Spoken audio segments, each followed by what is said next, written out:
Hindi lang basta nagpapa-full tank, kundi nag-iimbak na rin ng gasolina sa mga drum ang ilang mga motorista. At live mula sa Davao City, ania sa frontline sa balita si Brel Montalvo ng News 5 Mindanao. Brel, may mga nang-hoard ba dyan?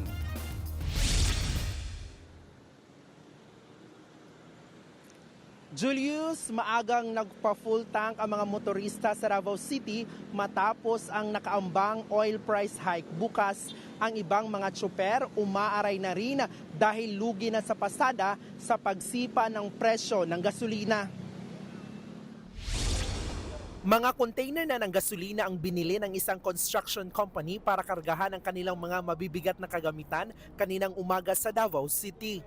Sa gitna yan ang nakatakdang malawakang taas presyo sa mga produktong petrolyo ngayong linggo dahil sa nagpapatuloy na sigalot sa Middle East. Operation kay nabagay na ako bod. Oh. Kay itaas mo kung crudo gud. Oh, in case bod magmahal. Ang motoristang si Gerald ngayong araw pa lang nagpa-full tank na rin ang kanyang sasakyan. Full tank kay musaka na daw ang gasolina. Saka na daw ugma. Maniguro na lang kay mintras barato pa. Musaka mo daw na wag mag-20 daw ambot. Maabot man na 100. Oo, wapag ko kuwan container wag dala ko. Bawal man daw magkuan og container kay basig masunog. Ang taxi driver naman na si Ray, problemado na kung paano maitataguyod ang kanyang pamilya. Ang amo ang income na ko ang ginatapal ito sa gasolina. Kaya ani karon wala na ko na produce og diaper og kuan. Gatas sa akong anak, nga ko ang 2 kadlaw na binahin ako. Ni ginansiyal, nilimpyo lang ko og 350. Oh, sa 2 kadlaw. Lugi kayo. May mga gasolinahan na rin sa lungsod ang nagsara ngayong araw dahil wala na silang supply ng petrolyo. Ang iba naman, umabot na sa higit 70 ang presyo ng kanilang mga produktong petrolyo. Bukod sa taas presyo sa langis, nagmahal na rin ang pamasahe sa ilang biyahe ng barko. Gaya na lang ng mga biyaheng pa Cebu na may 20% o nasa 60 to 90 pesos ng taas pasahe. Ano naman yung walang-wala? Hindi na basta-basta makapagbiyahe. Paano na hindi makabisita sa mga anak nila doon sa malayo? Taas na kayo ang pritihan niya kami, di na may makakuan kay di na may ka-afford. Posibleng maapektuhan din ang presyo ng mga produkto tulad na lamang ng pagkain o iba pang mga pangunahing pangangailangan. Nasa 90 pesos hanggang mahigit 1,000 piso na kasi ang itinaas ng freight cost. Habang ang ibang barko na di nagtataas ng pamasahe, nilimitahan na lang ang mga biyahe. Kalbayog namin, hindi sa araw-araw yan, hindi na, 3 araw na lang sa 1 linggo. Ngayon, ang baybay namin, araw-araw din sana yan, kaya lang nagbago nga dahil sa mahalang na bilihin, krudo, mahalang krudo. 3 beses lang din sa 1 linggo.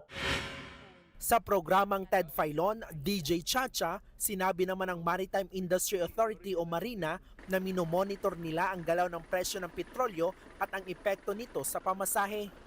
Ang rate po ng domestic shipping po natin ay deregulated. Deregulated under Republic Act 9295.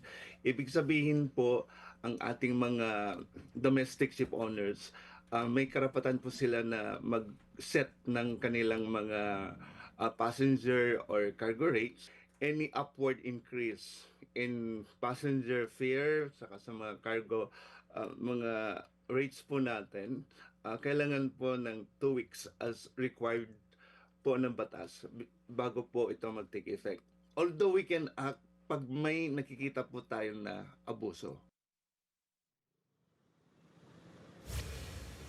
Julius, sa ating pag-iikot dito sa lungsod kanina ay may mga nakapanayam tayong mga motorista at sabi nga nila mas mainam na lang na mag-commute dahil mas makakatipid sila kaysa magdala ng kanilang sariling sasakyan. At dito nga sa gasolinahan nga na kinatatuyuan natin ngayon ay kani-kanina lang ay mahaba ang pila dito ng mga sasakyan dahil isa ito sa may pinakamurang presyo ng produktong petrolyo dito sa lungsod.